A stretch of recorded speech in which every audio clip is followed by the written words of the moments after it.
Hey, ¿qué onda? Bienvenido a este espacio donde encontrarás ese impulso de energía que necesitas para alcanzar tus metas, para cumplir tus sueños. Yo soy Israel Cruz y comenzamos. Hoy estoy con mi querido amigo Ito Suárez. Vamos a abordar un tema muy importante, sobre todo que tiene que ver con el ámbito creativo. Ito, ¿cómo estás? Bienvenido al podcast. Hola Isra, muchas gracias y gracias a todo tu público que también que está escuchando. Pues me siento muy contento, muy feliz, muy retado también por estar aquí en tu espacio, ¿verdad? Un espacio que aporta a la vida profesional, a la vida personal, al desarrollo de cada uno de tus oyentes. Así que para mí es un gusto. Gracias por la invitación de antemano. Bienvenido y pues vamos a iniciar. Antes me gustaría que nos dijeras cómo te podemos encontrar en redes sociales o cuáles son las redes sociales que más utilizas por si alguno de nuestros oyentes tiene alguna pregunta y que quisiera comunicarse contigo. Claro que sí, en Facebook me encuentran como Ito Suárez Álvarez. Nada más déjeme aclarar rapidito, van a encontrar dos cuentas.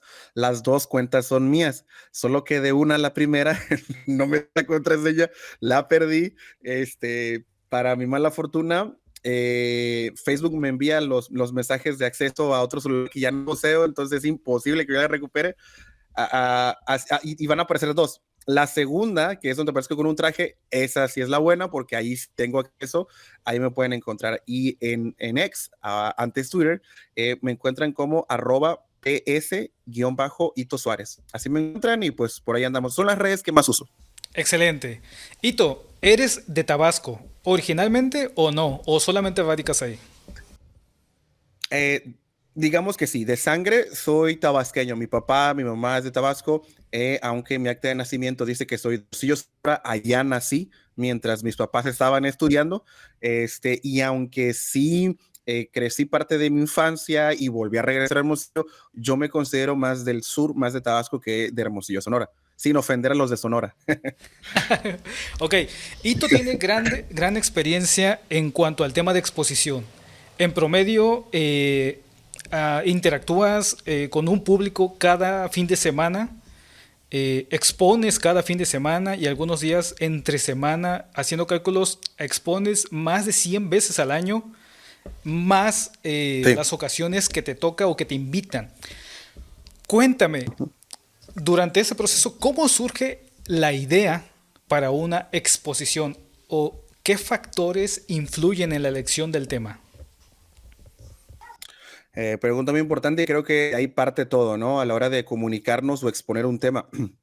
He podido hablar con públicos religiosos, pero también con públicos no religiosos. Por ejemplo, he ido a universidades también a dar conferencias.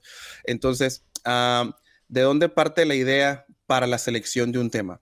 Yo diría que en primera instancia de una necesidad, ¿ok? Tú detectas una necesidad, nadie está hablando de ello y bueno, de ahí parte el tema. Por ejemplo, no sé si has notado que en este tema de la batalla cultural hay muchos expositores, ¿no? Que hablan sobre la Agenda 2030, las ideologías, y lo digo con profundo respeto, ¿verdad? Son grandes comunicadores, son grandes expositores, dominan el tema con una gran perfección, pero si notas Isra y todos los que nos escuchan, todos dicen exactamente lo mismo. Todos responden la pregunta de qué es y hacia dónde vamos, pero son muy pocos los expositores o comunicadores en esa línea que responden la pregunta qué es lo que podemos hacer o qué es lo que no estamos haciendo, ya en temas prácticos. Entonces, de tal forma que hay una necesidad de ahí que no se está detectando, ¿no? Entonces, esa sería como que en primera instancia la forma en la que nosotros delimitamos o desarrollamos un tema en función de las necesidades. La otra también tiene que ver en función de la innovación, ¿no? Hay una tendencia en cuanto al tema, en cuanto a la exposición, dentro de esta tendencia, ¿qué nos está diciendo? ¿Ok? O qué no estamos viendo. Y muy probablemente también ahí podamos innovar o seleccionar un tema que resulte en algo innovador, ¿no? Pero ¿cómo detectas? ¿Cómo detectas, por ejemplo, abordando este tema que tú decías, la Agenda 2030, por ejemplo, tú cómo divides o cómo extraes ideas basándonos en ese tema?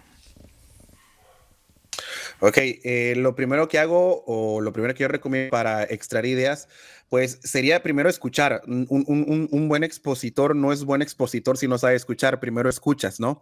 Entonces, de lo que escuchas, vas estableciendo los tópicos que se van tratando. Y lo voy a decir así, también requiere solamente la capacidad de escuchar, sino la capacidad de analizar y de abstraer. ¿Ok? Tienes que hacer un análisis de lo que se está diciendo y tienes que esquematizar lo que se está diciendo y llegar a una conclusión sobre lo que se está diciendo. Ahora, la pregunta sería, ¿eso es todo en cuanto al tema?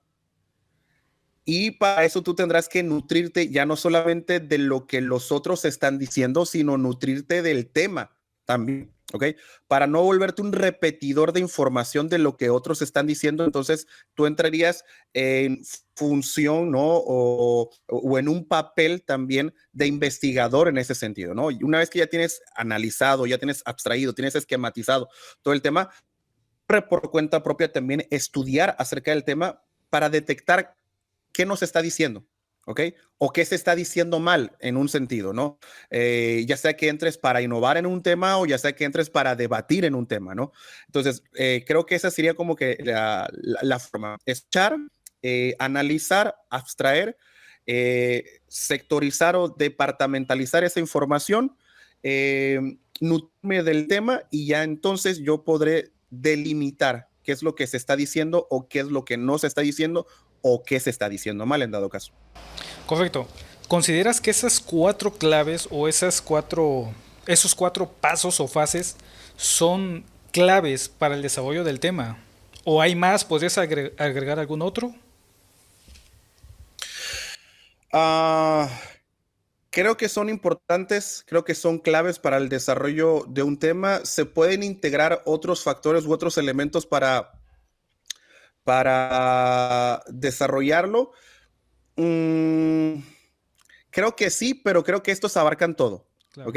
Creo que abarcan todo tu ejercicio creativo, porque tú estás ahí ejerciendo tu capacidad intelectiva en ese sentido. ¿Ok? Claro, digo, sé que no es magia, ¿no? El hecho de la creatividad. Ujú. Muchos consideramos la creatividad como si fuese algo mágico. Hay muchas personas que creen que la creatividad es algo mágico que surge o cuando le llaman momentos de eureka, ¿no? Ujú. Pero realmente yo considero que la creatividad es trabajo. ¿Cuál sería tu perspectiva o tu opinión respecto a esto? Ok. Ah, mi trabajo como comunicador o como expositor, yo diría, y eso es algo que en clases o que he llegado a enseñar en clases de comunicación, es que todo proceso comunicativo no tiene que ver con hablar, aunque hablamos, ¿no? Nos comunicamos más bien. Tiene que ver con la intención que tú quieres lograr. Y muchas veces a la hora de exponer un tema, esta es la parte como que obviamos. Sí sabemos que está ahí, sabemos que se hace, pero no lo ejecutamos como debería ser. Entonces, repito, el trabajo de un comunicador, el trabajo de un expositor a la hora de desarrollar un tema, perdón, es generar, voy a decirlo de esta manera, es generar una acción en el oyente. Por ejemplo, en un proceso de ventas. Proceso de ventas, supongamos, tú eres vendedor de Liverpool o eres vendedor de Telcel o no sé, del ramo que seas. Tú te acercas a un cliente y vas a ejercer un acto comunicativo, vas a ejercer un proceso comunicativo ahí. Bien, entonces, ¿cuál es la acción que tú quieres que el cliente haga? No quieres que te escuche, lo que tú quieres es que te compre, ¿no? Entonces, en función de qué va el proceso creativo de comunicación, de que tú hables bonito y de que el cliente diga, ay, qué padre, no, increíble. No, tú no quieres eso, lo que tú quieres es que al final su conducta cambie. Esto suena un poquito duro quizás, pero es real. Todo comunicador busca un cambio de conducta en el oyente. Yo quiero que tú hagas algo. Yo quiero que tú decidas algo. Entonces, todo el proceso creativo se tiene que resumir en esa última acción que yo llamo intención. ¿Cuál es la intención? Que él haga algo, que dé un paso, que dé la firma del contrato, por ejemplo, los solteros, ¿no? Que la chava me diga que sí, ese es el cambio de conducta que estamos buscando. Y repito, todo el proceso creativo tiene que ir en función de esa acción o de esa intención que yo estoy buscando. Y de ahí entonces, permíteme extender un poquito, de ahí entonces el proceso creativo tiene que ver con el modelo que yo voy a utilizar para lograr esa acción. O sea, ¿qué modelo de comunicación? En otras palabras, ¿qué estrategia me va a permitir a mí comunicarme de tal manera o exponer de tal manera que yo logre acción o ese cambio de conducta en mi oyente. Claro. Me acabas de abrir un panorama bastante amplio y me surge otra pregunta. Entonces, ¿cuál consideras que serían los desafíos? Si ya vimos lo del proceso creativo, las cuatro claves que nos comentaste en un principio, entonces ¿cuál sería el desafío a la hora de la ejecución? Si lo que estamos buscando es que las personas tengan una respuesta a lo que nosotros estamos haciendo, ¿cuáles serían los desafíos para lograr estos resultados que estamos esperando?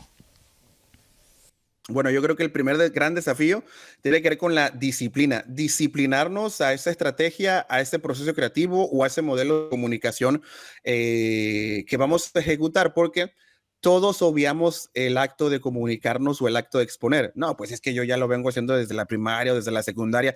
Mi tía me dice que soy muy bueno hablando, pero a ver, ser bueno hablando es una cosa, comunicar es otra, ¿ok? Y repito, comunicar o exponer tiene que ver con el acto en el que la persona que te oye cambia la conducta. En otras palabras, cuando el receptor se vuelve un emisor, ahí hay proceso comunicativo, ¿ok? Entonces, en ese sentido, hay que disciplinarnos. Y la disciplina a la vez nos lleva a otro desafío, entender que muy probablemente no sabemos comunicarnos como debemos de comunicarnos y eso nos mete a aprender un poquito del asunto de los procesos. Por ejemplo, la comunicación se divide en verbal y no verbal, Claro. pero la comunicación que más rige nuestra conducta y nuestras decisiones últimas tienen que ver con la comunicación no verbal. En otras palabras, nos comunicamos más no verbalmente que verbalmente, ¿ok? ¿A qué me refiero con esto? Por ejemplo, el tono de voz, la sonrisa, la articulación, el uso del espacio, la vestimenta que traigo. Por ejemplo, yo conozco maestrías y gente que tiene doctorados nada más del tema de la imagen, porque la imagen también entra dentro del proceso comunicativo. Y esos serían como que los desafíos, ¿no? Pensar más allá de la caja, que es yo sé hablar bien, sé hablar bonito. No, comunicar tiene que ver con un acto integral, completo, holístico, ¿no? Lo que digo, pero también lo que no se está diciendo mientras estoy hablando. Y ahí es donde normalmente la gente no quiere prestar atención, porque ya conlleva un trabajo. Aristóteles, por ejemplo, hablaba de la retórica cuando él hablaba del proceso comunicativo, ¿no? Para Aristóteles, la retórica tiene que ver con, voy a decirlo de esa manera, con actuar lo que tú vas a decir, ¿ok? Si tú voy a volver al ejemplo de antes, si tú vas a vender, por ejemplo, un teléfono, vas a vender un auto, tú vas a entrar en la función de un actor. ¿Un actor en qué sentido? Bueno, un actor como que ya se subió al auto, como que ese auto que va a vender es el auto personal y entonces yo entro en una función de decir, mira, este auto es el mejor, pero encarnar lo que estoy diciendo en ese sentido. Entonces ese es el desafío, normarme para poder lograr lo que quiero lograr cuando voy a ver. ¿Cómo logramos esto? Porque, bien has dicho, muchos decimos, es que yo soy muy bueno para hablar. De hecho, la mayoría de las personas iniciaron un podcast precisamente con la intención de que es que soy bueno hablando, pero hay una laguna entre comunicar, como bien lo dices, el proceso comunicativo y hablar por hablar. ¿Cómo logramos esa disciplina? ¿Cómo logramos comunicar la idea? Ok, yo recomendaría que uno leyera un poquito sobre modelos comunicativos. De entrada no podemos, y yo lo diría así porque soy comunicador, no podemos hablar de crear un modelo propio de comunicación que al final del día uno lo crea. Cuando uno habla con su propio estilo y su estilo vende, es porque uno ha su propio modelo de comunicación que pega. Pero antes de eso, yo diría que uno fuera estudioso de los modelos de comunicación. Hay más de 200 modelos de comunicación. Claro, no todos en este momento son los que ya se están usando, por lo menos yo diría que se están usando unos 8, ¿no? De Laswell, por ejemplo, de Berlot es uno, y va a depender, ¿no? Del público al que tú vayas a llegar y lo que tú quieras lograr. Y que eso, número uno, estudiar un poquito de los modelos de comunicación. Eso se puede hasta googlear.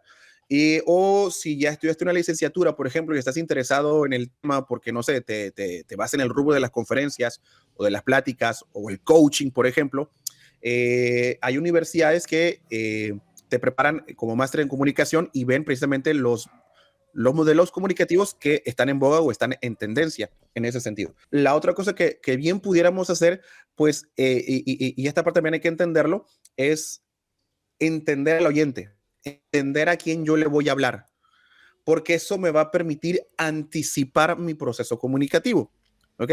Cuando me invitan a dar alguna conferencia a una universidad, aunque ya sé que pues son, no sé, un público entre 18 y 23 años, siempre suelo hacer algunas preguntas.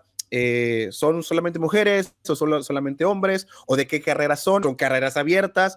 Para yo saber a quién le estoy hablando y así anticipar lo que voy a exponer, porque no voy a dar un ejemplo que no corresponde a la realidad del que me está escuchando, ¿no? Y eso entra, me parece que fue, sí, también creo que fue Aristóteles, no, fue el modelo de Laswell el que habla en ese sentido. ¿Quién dice qué a quién? Y Laswell nos manda a estudiar precisamente al público o a la gente para saber a quién le vamos a hablar y hablarle en su idioma o hablarle en su entendimiento. Entonces yo diría que ese también sería un factor muy importante, un elemento muy importante, entender a la otra persona para hablarle a la otra persona. Claro. ¿Cómo medirías el éxito entonces? Es decir, tenemos mucha tarea que hacer. Normalmente las personas no nos gusta, ¿no? Creo que una de las cosas más aburridas que nosotros podríamos considerar es la investigación. A pocas personas les gusta, les interesa. Normalmente siempre nos dicen lo mismo, ¿no? En mi caso yo soy diseñador gráfico y siempre antes de hacer cualquier tipo de desarrollo gráfico analizas el target, ¿no? A qué público vas dirigido, etc, etc. Y la mayoría de las personas siempre dicen, no, es que yo quiero hablarle a todo el mundo, quiero que todos me escuchen. Y realmente creo que no es así, ¿no? Sí debemos de seleccionar a qué público, pero ¿cómo defines el público y cómo te das cuenta de que has tenido éxito con ese público? ¿Cómo darme cuenta que he tenido éxito con este público? Eh, Dos cosas. Número uno, la que ya te comenté. Si yo logro ese cambio de conducta, que al final del día yo tengo un objetivo como expositor, ¿ok? Mi objetivo como expositor no solamente es informar, ¿ok? Si fuera de informar, simplemente le doy una revista o una hoja y que lo lea y va. Yo estoy ahí como conferencista, como expositor, ¿verdad? Como comunicador, porque mi labor es generar un cambio de conducta. Cuando generas cambio de conducta, entonces tengo éxito. Otra forma de medirlo tiene que ver con el enganche. ¿Qué tanto la gente que me está oyendo ya se enganchó conmigo? Entonces, por ejemplo, aquí van a haber algunos ejercicios, por llamarlo así, que te van a permitir saber si la gente está metida o no está metida y si estás teniendo éxito para comunicarte o no. Por ejemplo, permíteme utilizar la experiencia, porque así como hablo en ambientes no religiosos, hablo en ambientes religiosos. La verbalización. A ver, diga conmigo, ¿no? Yo soy, y si la gente inmediatamente al unísono dice yo soy, quiere decir que la gente está muy pendiente. Entonces hay éxito, hay que decir que han enganchado contigo.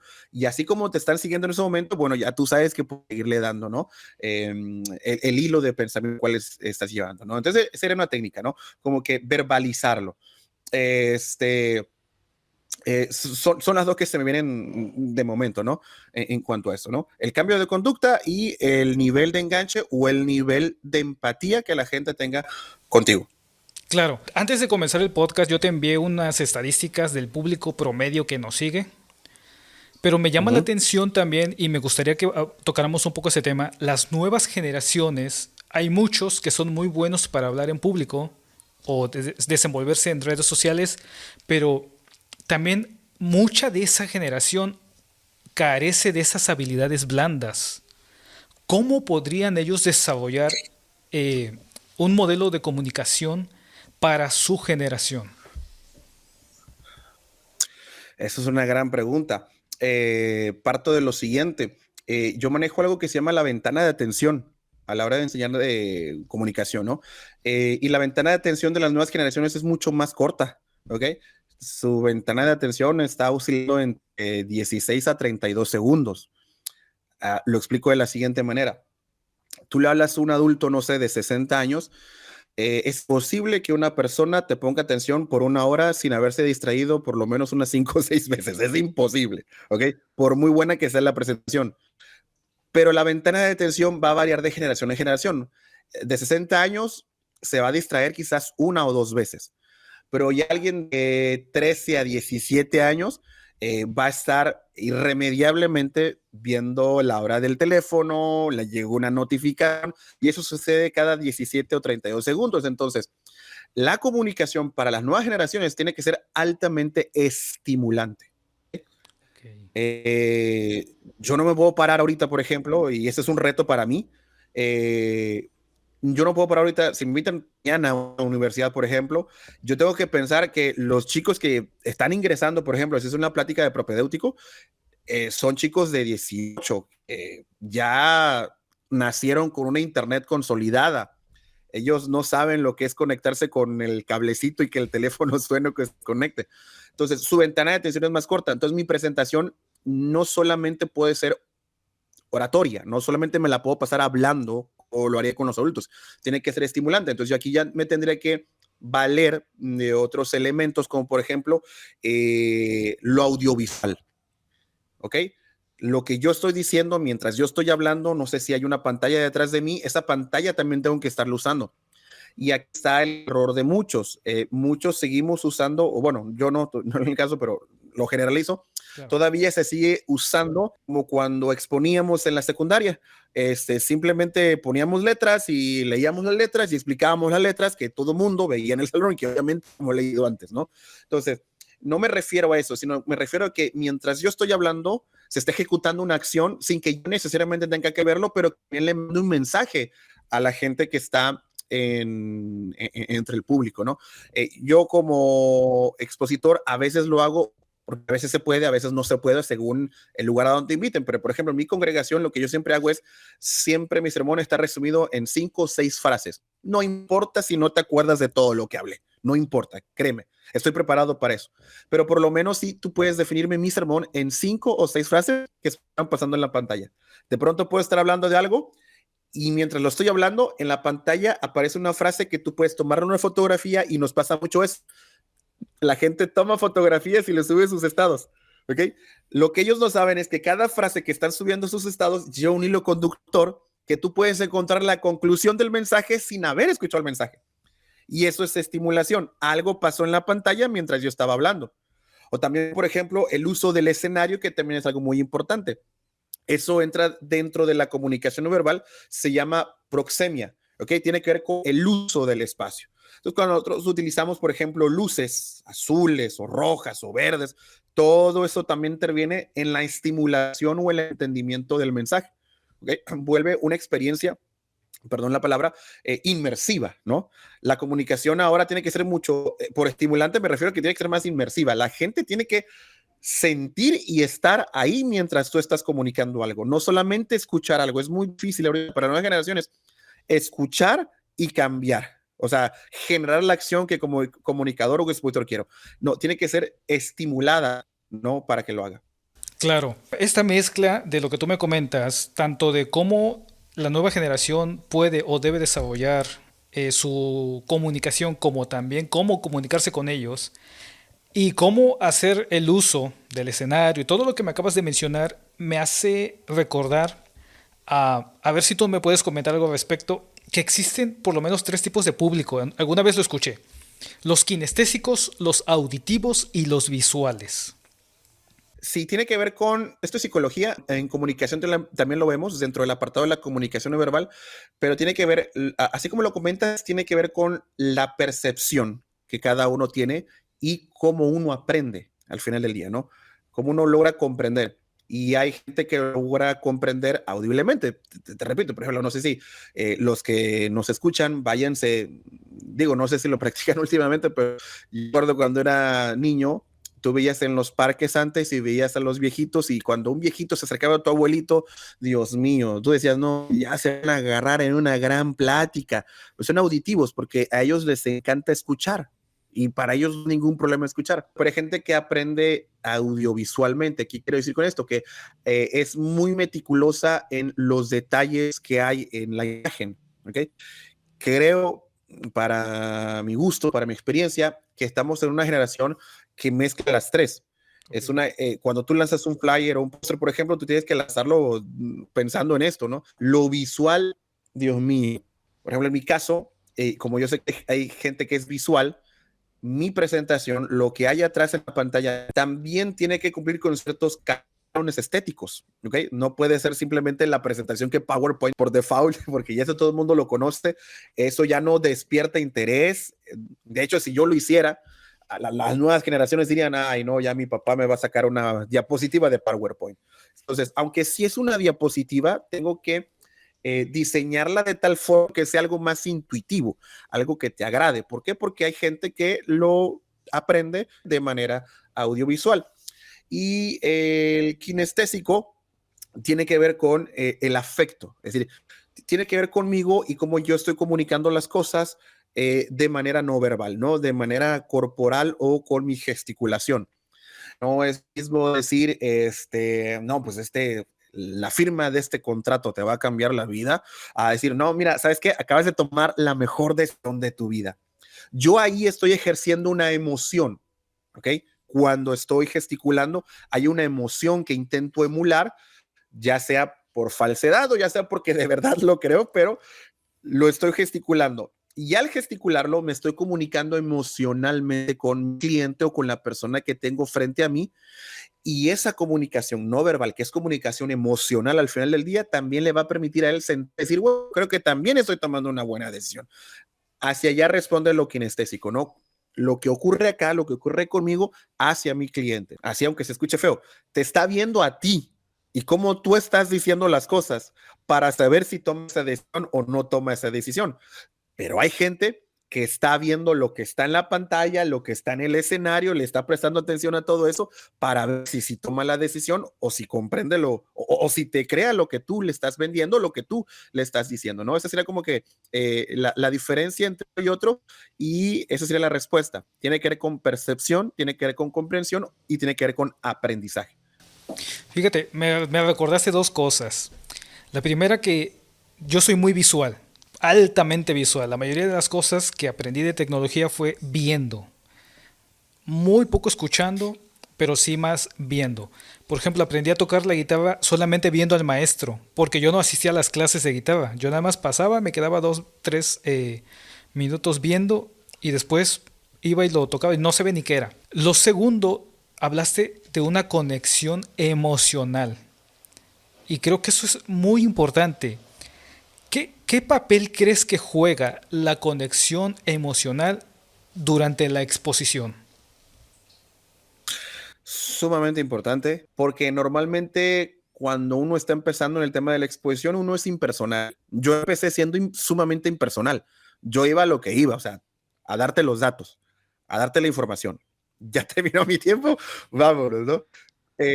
Pero al final, repito, si tú lo que quieres es que la persona genere un cambio de conducta o la acción que tú quieres que haga de acuerdo a lo que tú le estás diciendo, pues al final del día la gente decide basado en dos cosas, en mi perspectiva, ¿verdad? Eso es lo que rige a la hora de comunicarme. Número uno, por la información que tú le das, ¿ok? Para que la gente diga, no, pues vale la pena hacer caso, firmar el contrato, hacer eso. Y número dos, la información emocional. Esas dos cositas son las que rigen tus decisiones. Entonces, en ese sentido, la comunicación emocional también es sumamente importante. Y aquí uno es el que tiene que comunicar eso. Por eso es muy importante la kinestesia, porque tiene que ver con el afecto, tiene que ver con cómo me ven a mí comunicando lo que voy a decir. Entonces, te lo voy a decir así y quizás va a sonar muy chistoso y algunos van a decir, ay, pero qué exagerado. Pero los grandes comunicadores, esto es lo que hacen. Se van a un espejo y frente al espejo se dicen ellos mismos lo que le van a decir a las otras personas para saber si provoca, si está provocando. No sé si lo puedo mencionar, lo voy a mencionar, Daniel Javif, ¿no? O sea, aunque se ven muy naturales, dices, ah, qué padre, está caminando en la Ciudad de México, está hablando, los carros están pasando, eso está en vivo, wow, qué comunicación tan fluida, está lejos de eso, está súper preparadísimo el guión, súper ensayadísimo el guión. Las palabras están sabiamente elegidas. La entonación y la modulación está sabiamente elegido para despertar al final del día una emoción. ¿Ok? Dices, ay, sí, yo me siento el inquebrantable. Porque ya hubo todo un trabajo detrás de preparación. ¿Ok? Entonces, es sumamente importante. Ahora, ¿cómo lo hacemos para comunicarnos emocionalmente? Bueno, la kinestesia, ¿no? Lo que yo estoy diciendo, pero también la voz. Es muy importante trabajar en el uso de nuestra voz, ¿ok? Y es un desafío también para los comunicadores que apenas están empezando. Todos traemos una forma natural de hablar, la que traemos de casa y la que aprendimos en la escuela, ¿verdad? Pero cuando tú ya quieres comunicar algo y generar un cambio de conducta, tú tienes que entender que tu voz tiene que crecer al 200 o al 300% en un tema que tiene que ver con la modulación y el uso de tu voz. La entonación correcta de las palabras es sumamente clave.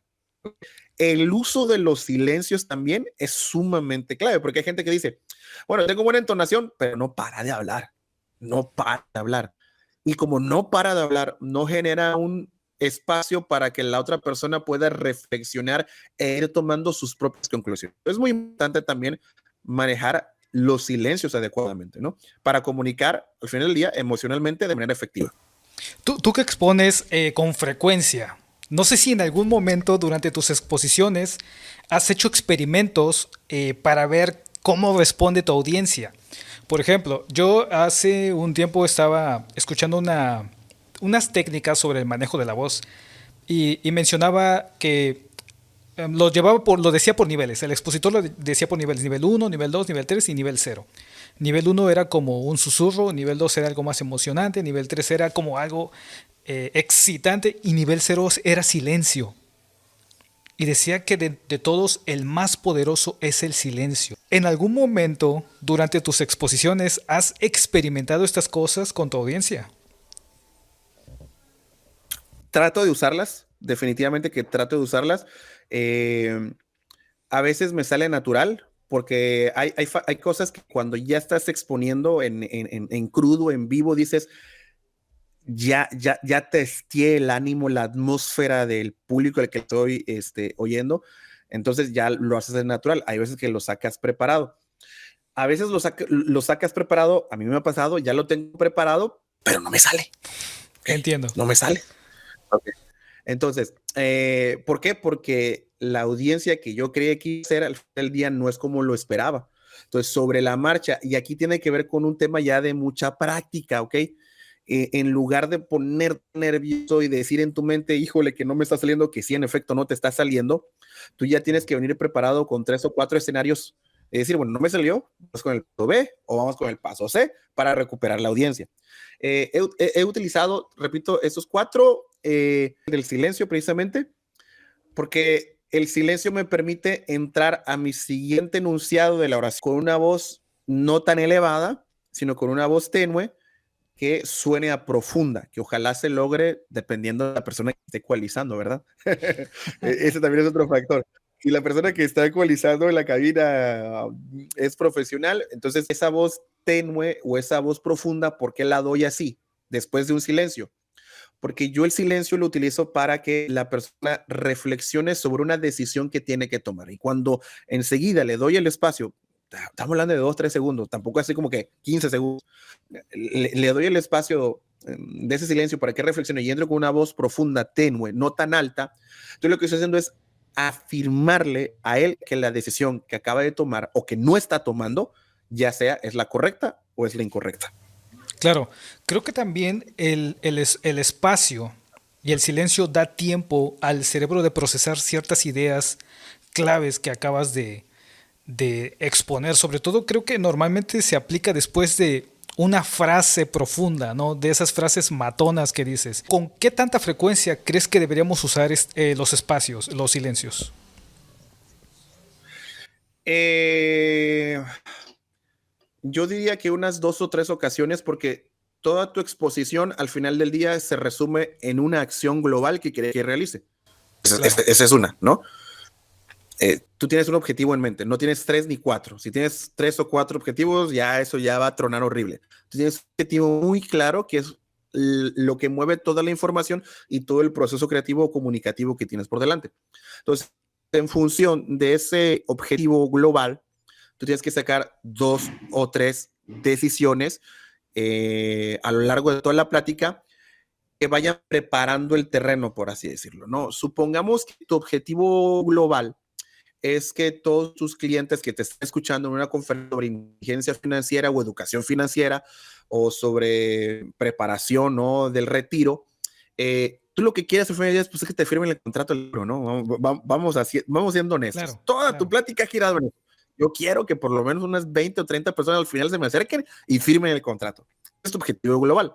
Ahora, no vas a esperar toda tu exposición para que al final le hagas una pregunta y ver si resulta. No, tú para eso vas predisponiendo a la audiencia, a los que van a estar cautivos para firmar eso. Entonces vas haciendo preguntas como, después de 5 o 10 minutos de estar hablando, haber hecho, no sé, puesto un video, un testimonial, no sé, un storytelling, o sea, lo que yo haya puesto por ahí, ¿no? A los 10 minutos les salgo como una pregunta. Entonces, todos nosotros estamos de acuerdo, por ejemplo, que no contamos con garantías de que el día de mañana vayamos a vivir, ¿verdad? Ahí ya los estoy haciendo tomar una decisión. Sigo con el hilo de pensamiento. Estamos de acuerdo que lo más importante es que supongamos que le estoy hablando a gente grande, ¿no? Estamos de acuerdo que lo más importante en este momento es que nuestros hijos queden con una educación asegurada, ¿verdad? Ya la segunda pregunta. Entonces, ellos ahí me están afirmando, sí, sí, sí, entonces voy a llegar al objetivo global. Entonces, ¿cuántos de ustedes hoy verdaderamente van a hacer lo necesario, no mañana, justamente en este momento, para blindar a su familia o para crear los hitos que hasta el día de hoy no habían creado? Ya fui generando 2 silencios o 3 silencios que me preparan para la decisión final, ¿ok? O el objetivo global que yo quería. Claro, lo que me has mencionado durante toda la charla se escucha como mucho trabajo. Yo creo que por eso a veces da miedo, ¿no? Por eso es que muchos no quieren entrarle como que a esto del research, de la investigación y de la práctica. Sin embargo, me estoy dando cuenta lo importante que es la práctica y tener este material informativo ya en tu mente para que a la hora de la ejecución surja de manera natural. Pero esto se hace con la práctica, ¿no? Con la experiencia. La práctica hace al Así maestro, es. dice el dicho. Ahora, una cosa es cuando ya tienes práctica, ya tienes este bagaje de información, pero ¿qué sucede cuando teniendo todo este bagaje y toda esta práctica te equivocas a la hora de exponer? ¿Puede pasar? ¿No puede pasar? ¿Y cómo se resuelve? Pasa y te va a pasar. Aunque tú ya estés estudiado y aunque estés preparado y aunque hayas testeado pues, el auditorio que te va a tocar, pues te va a tocar. Cuando te va a tocar un error, te va a tocar. A mí me han pasado varias cosas. Me he caído del escenario, por ejemplo. Y sí, hasta las sillas volaron. Me pasó en una ocasión también que mientras yo estaba hablando, una persona me interrumpió básicamente para debatir conmigo en vivo. O simplemente te equivocas. Dijiste algo que no debías de decir y no me refiero a algo altisonante, simplemente no lo dijiste bien. Aquí hay 2 factores. Número 1, reconoces el error, que para muchos comunicólogos esto, lejos de ser humillante, es lo mejor porque al final del día, cuando uno reconoce su error y uno pide perdón al público por lo que no salió bien, por algo que no comunicó bien, ahí se despierta una emoción sincera, ¿ok?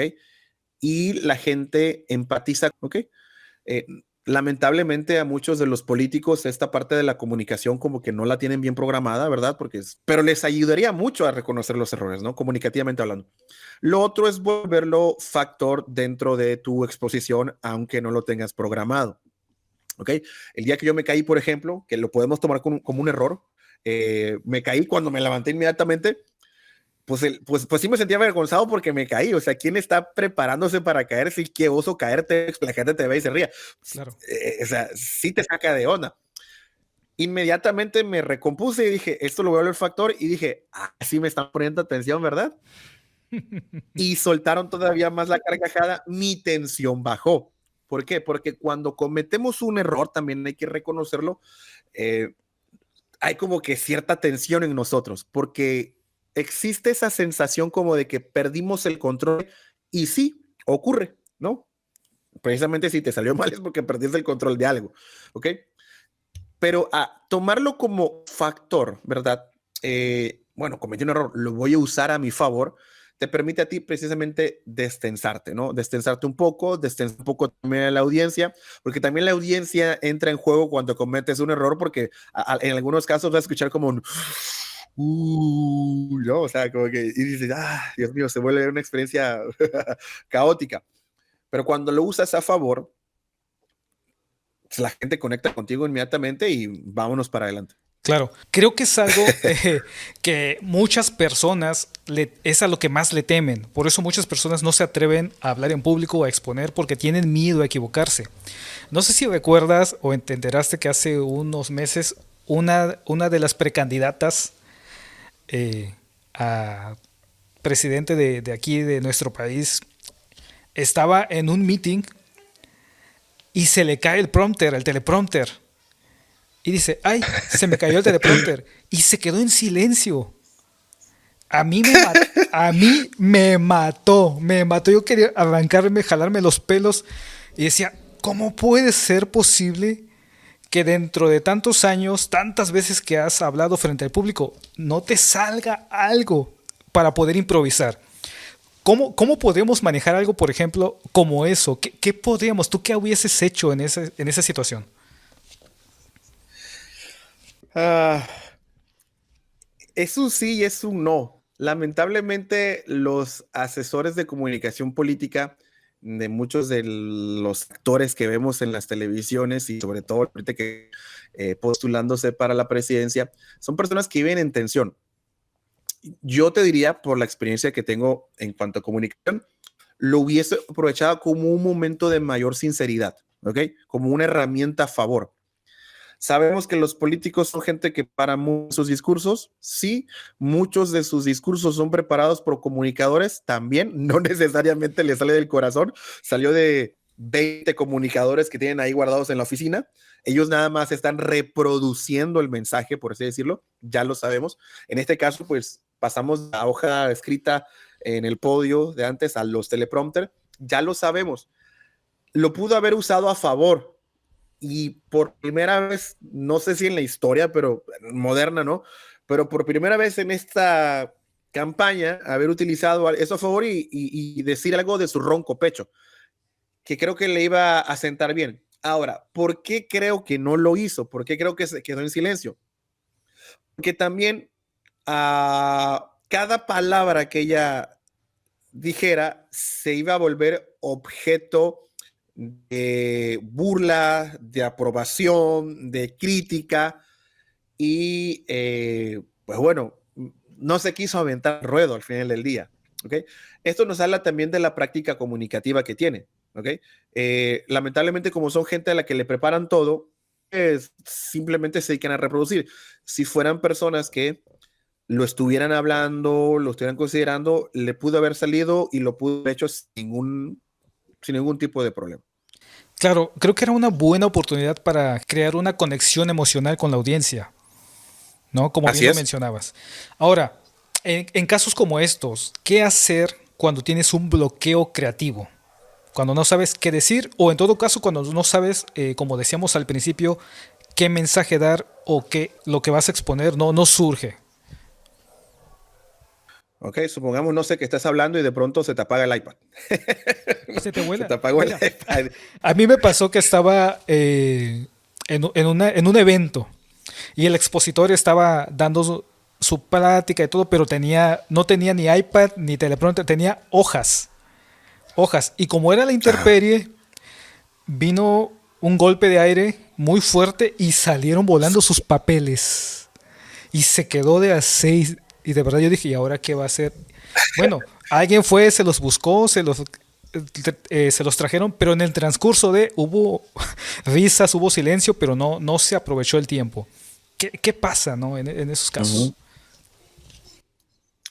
Sí, vámonos de lo más básico hasta lo más específico.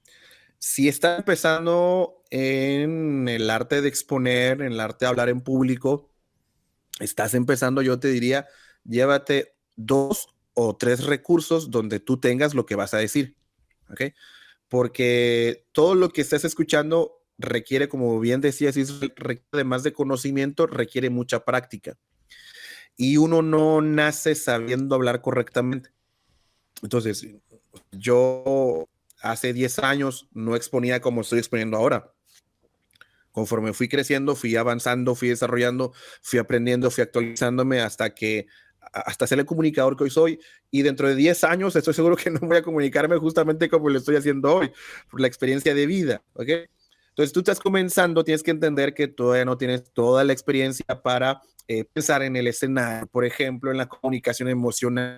Vas a estar muy saturado pensando, cuidando todos estos detalles. Entonces, si de pronto se te vuelan las hojas, se te apaga el iPad, ya llévate otro recurso. Llévate a tu lado, o llévalo impreso, o llévalo en el teléfono, mételo en Drive, mételo en todos los recursos posibles, porque por si alguna razón te llega a salir mal, tú es un respaldo, ¿no? Para valerte. Yo diría en lo particular, sobre todo si es una exposición donde tú estás esperando cierto cambio de conducta, no te la des al valiente de hablar sin dominar bien lo que vas a decir. Como estás empezando, muy probablemente no lo dominas al 100%. Necesitas o dependes de tus notas. Llévate 3 o 4 respaldos de tus notas. Ahora, vámonos un poquito más elevado. Cuando tú haces un tema, lo estás escribiendo, no sé, un discurso, una diapositiva. ¿Por qué? Porque los primeros 4 elementos importantes, aprende a escuchar primeramente. ¿Qué es lo que ya se está diciendo? ¿Qué es lo que ya se está diciendo?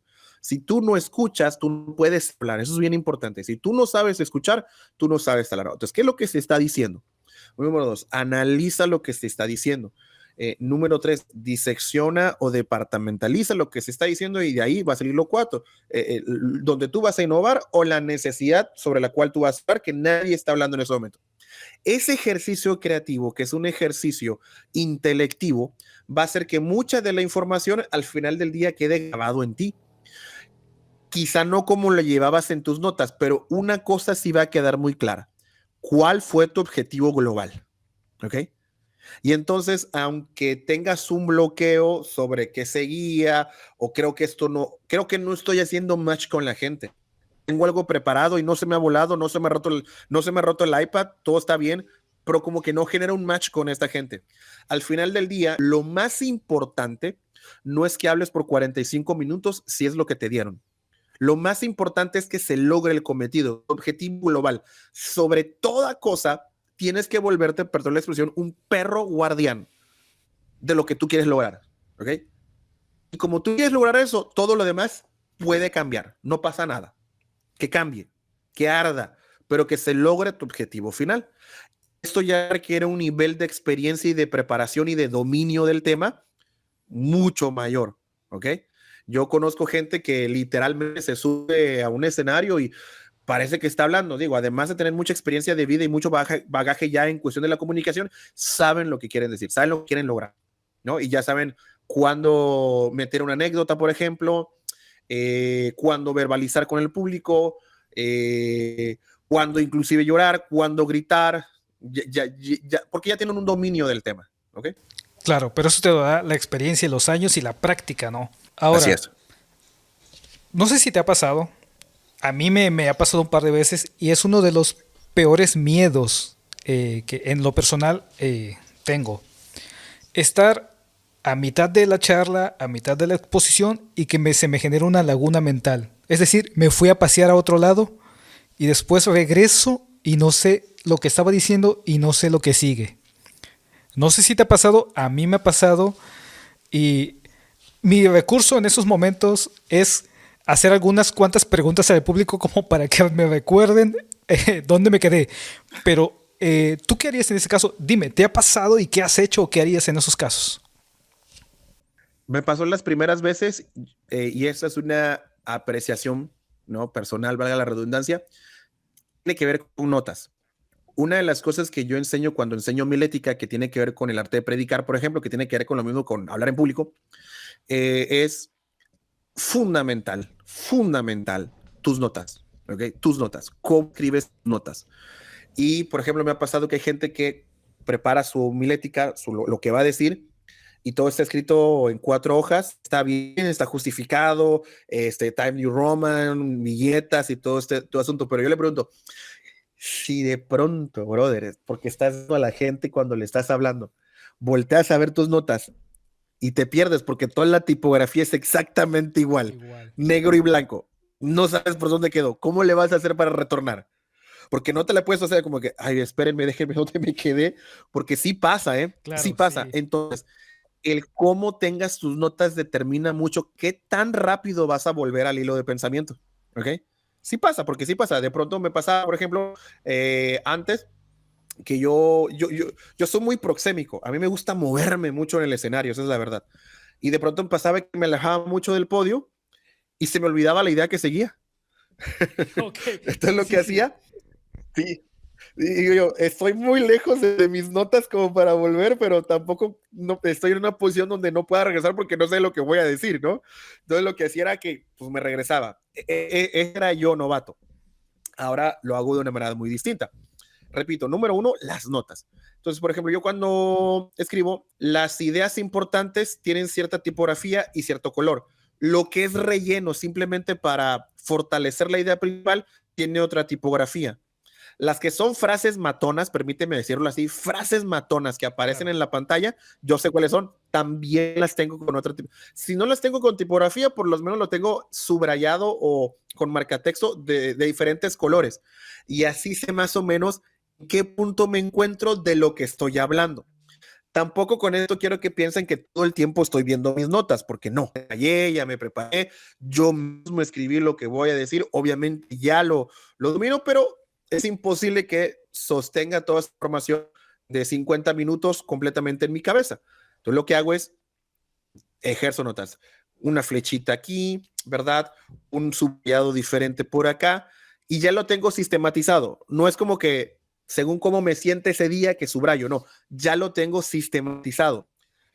Lo que va de amarillo, ya sé por qué va de amarillo. Lo que va de negro, ya sé por qué va de negro. Lo que va de rojo, ya sé por qué va de rojo. Lo que va en cursivas, ya sé por qué va en cursiva. Y si tú vieras todos los escritos que tengo, tienen ese mismo sistema. Ya es como que una escuelita. Claro. Porque sí me pasa, se me van las notas, se me va lo que voy a decir, tengo una laguna mental, evita inventar. ¿Ok? Eso que tú hiciste de pregunta está súper bien. Es mejor preguntar que caer en lo que muchos caen cuando son novatos en la comunicación, es que ya se me olvidó lo que estoy diciendo y no soportan la presión de no decir nada porque se les olvidó y Exacto. ser descubiertos por el público. No soportan. Entonces le empiezan a inventar.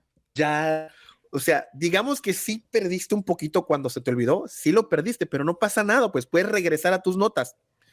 Ya sea haciendo preguntas o ya sea teniendo los apuntes bien esquematizados como yo lo tengo, o te puedes aventar un chistecillo, no pasa nada, ¿ok? O no sé, hacer una pregunta quizás muy boba, como pudiera ser, ¿no? Cuando ustedes ya tienen hambre, por ejemplo, ¿no? Tengo hambre, ¿no? Ujú. Te da el tiempo suficiente para alzar a tus notas. Lo que sí nunca debes hacer es inventar, Claro. inventar. Para no parecer que se te olvidó. Es preferible que la gente sí detecte que se te olvidó y que humildemente regreses a tus notas a que se te olvidó y empieces a divagar en información que no tiene nada que ver, porque cuando regreses a tus notas, puede ser que más adelante tú mismo desmientas toda la invención que tú dijiste con tal de no parecer como que se te olvidó. ¿Qué ha pasado? Fíjate, en una ocasión sí me sucedió, ahora que lo mencionas, y recuerdo, en ese tiempo yo no sabía lo del uso de la voz, de las dinámicas de voz.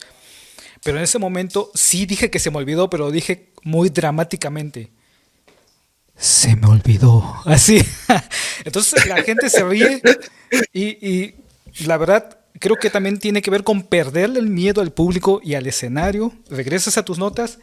Ah, entonces y retomas la charla. ¿Cómo harías para precisamente lograr tener esta libertad y olvidarte un poco de esa presión? Muy importante a la hora de comunicar, sé tú mismo. Claro. Usa tu propia personalidad. si tú aparentas ser un experto en el tema, que probablemente sí lo seas, pero si intentas parecer otra persona que tú no eres, pues va a ser más difícil retornar, ¿no? Pero Claro. si eres tú mismo todo el tiempo, o sea, tanto arriba como abajo, eres exactamente la misma persona, la gente valora mucho la autenticidad en ese sentido, ¿ok? La gente valora mucho eso. Entonces, si cometes un error y pides perdón, se me olvidó, ¿ok? No pasa nada, la gente, porque al final del día, si tú has hecho bien tu trabajo de enganchar emocionalmente, no pasa nada. Porque hasta pedir perdón o reconocer un error tiene que ver con manejo de emociones, no pasa nada. Ellos ya empatizaron contigo, ya echaron contigo, regresa otra vez, no pasa nada, ¿ok? Si ya hiciste bien tu trabajo. Ahora, si no has enganchado bien, que eso también se puede ver, no has enganchado bien, la gente está en tu rollo, ya se ve que tú no la estás armando y aparte se te olvidó, mi hermano, pues ahí sí ya todo el proceso que has llevado pues, fue el incorrecto, no te preparaste, pues échale ganitas, ¿no? Recomiéndate, no sé, a quien tú quieras, porque sí va a ser muy difícil, ¿no? En ese sentido.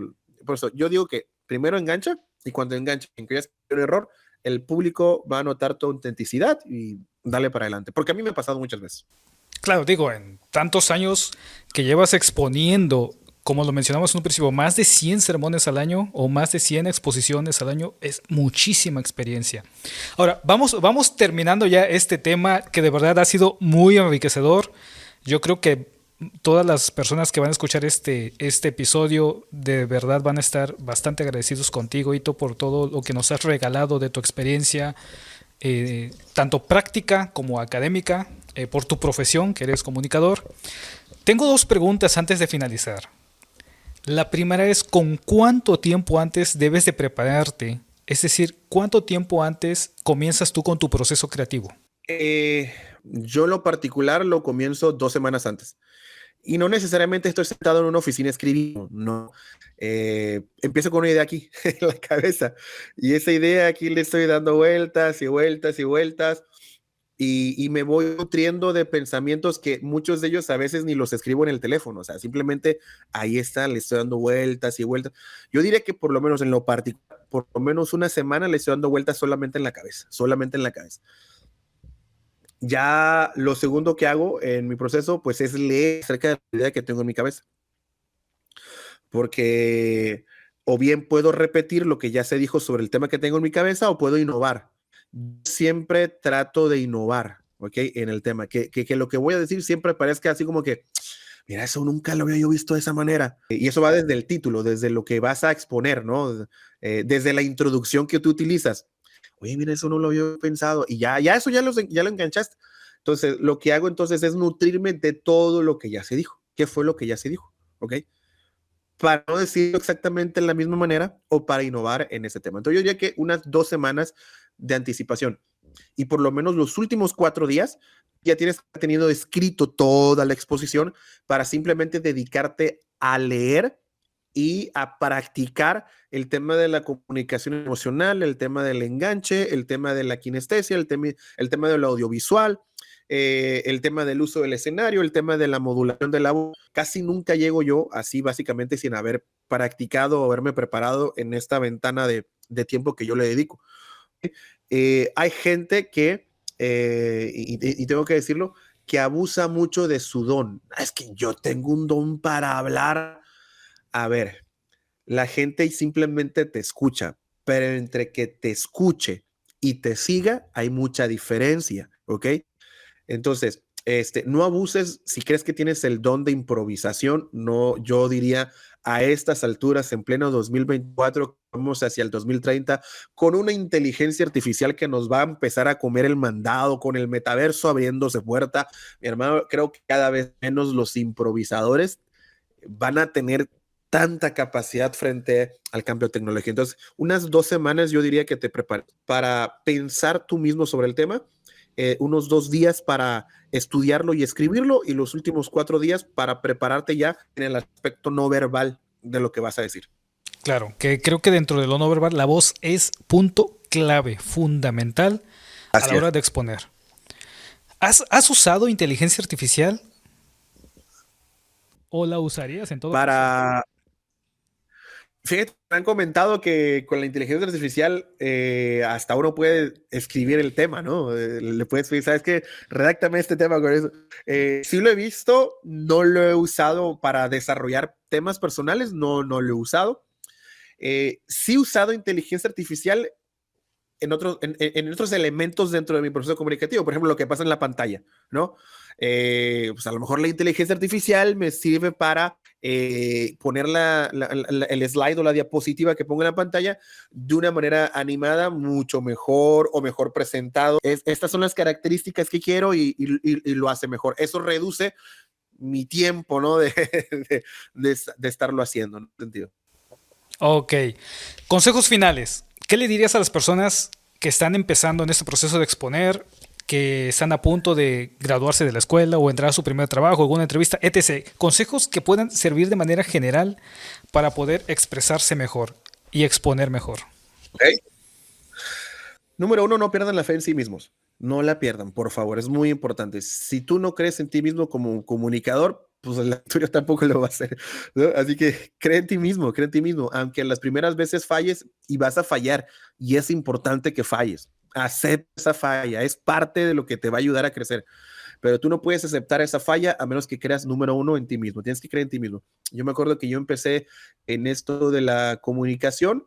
Yo ni siquiera sabía que comunicación era lo que quería estudiar hasta que un profesor en el seminario me dice, ¿sabes qué? Porque yo estudié comunicación después del seminario, no antes del seminario, hasta con eso. Me dice un profesor, ¿sabes qué? Tú eres bueno para comunicar. Y yo en mi vida jamás que consideraba horrible para comunicarme. No sé qué vio este profe en mí, pero puso la fe en mí que yo no tenía en mí mismo. Entonces, cuando yo entré a la universidad, pues yo quería estudiar administración, pero ya con el chip que este profe me insertó, estudié comunicación y me di cuenta que, pues sí, me encanta, me agrada y no sé si soy bueno, pero creo que la gente dice que soy bueno en esto. Entonces, número uno, ten fe en ti mismo. Y número dos, ten disciplina, ¿ok? Ten disciplina. Aunque muchas cosas te van a salir natural, es bueno que practiques. ¿Cuál es la diferencia entre un buen comunicador y un comunicador? No solamente tiene que ver con el tema del talento, tiene que ver con el tema de la disciplina. ¿Qué tanto ha practicado? ¿Ok? ¿Qué tanto le ha dedicado al uso de uno de sus instrumentos principales, que es el de la voz? ¿Ok? Si tú no modulas, si tú no ensayas tu voz, tú no vas a clases, por ejemplo, de vocalización, que es sumamente importante, ¿ok? Hablar por 40 minutos frente a un público, si nunca lo has hecho antes y lo vas a hacer por primera vez, tu voz se va a cansar si no sabes vocalizar, ¿no? Porque una cosa es hablar con la garganta y otra cosa es hablar con el diafragma. Oye, pero yo pensé que solamente los que cantaban, no, es que tú también estás ejerciendo el uso de tu voz y por largo tiempo. Tienes que llevar técnicas de vocalización. Ay, yo no pensaba que eso se podía hacer. Bien, tienes que hacerlo, ¿no? Para que tu voz pueda salir correctamente proyectada. Ejercicios tan sencillos como, por ejemplo, dice uno, no, pues, ¿de qué importancia puede ser, no? No sé si te acuerdas que te ponían un lápiz entre la boca y la lengua, Claro. precisamente para que la lengua empezara a heladar la lengua, la boca, para que las vocales pudieran salir proyectadas correctamente como deben salir. Todo eso tiene que ver con disciplina, ¿ok? La gente que tú ves que comunica en YouTube, o los influencers, o los políticos, todos los que ves que son buenos comunicadores, no están hablando la idea justamente en ese momento, no, ya llevan un tiempo de preparación y ese tiempo de preparación se resume en disciplina. Número tres, siempre estarte actualizando, ¿ok? No caigas en la falacia de que porque hablas bien, la gente te va a entender. Te entiende bien esta generación, pero entre 2 o 3 generaciones probablemente tú ya no existas. ¿Por qué? Porque tienes que actualizarte, ¿ok? No todo tiene que ver con hablar. Incluso yo creo que muchas de nuestras ponencias se van a ver reducidas a 15, 20 minutos y el resto va a ser una experiencia más inmersiva que lo va a volver un poquito más enriquecedor. Si no te actualizas, que para allá vamos, entonces tú te vas a quedar, ¿ok? Serán como que los 3 consejos que podría darle. Excelente, excelente. Hito, te agradezco tu tiempo, que nos hayas regalado este espacio tan enriquecedor, ideas muy centradas, muy certeras, consejos muy prácticos. Fue un gusto tenerte con nosotros en el podcast. No, al contrario, gracias, Ida. De verdad, para mí es un gusto haber estado contigo, con tu público. Espero haber sido de bendición para sus vidas, para su desarrollo personal. Y pues échenle para adelante. Esto de comunicar es sumamente necesario y por lo menos para los próximos 8 años van a ascenso. Va mucho en ascenso, así que métanle ganas en ese tema. Gracias, Isra, por el espacio y por la oportunidad y la confianza. Gracias por escucharme. Yo soy Israel Cruz. Chao.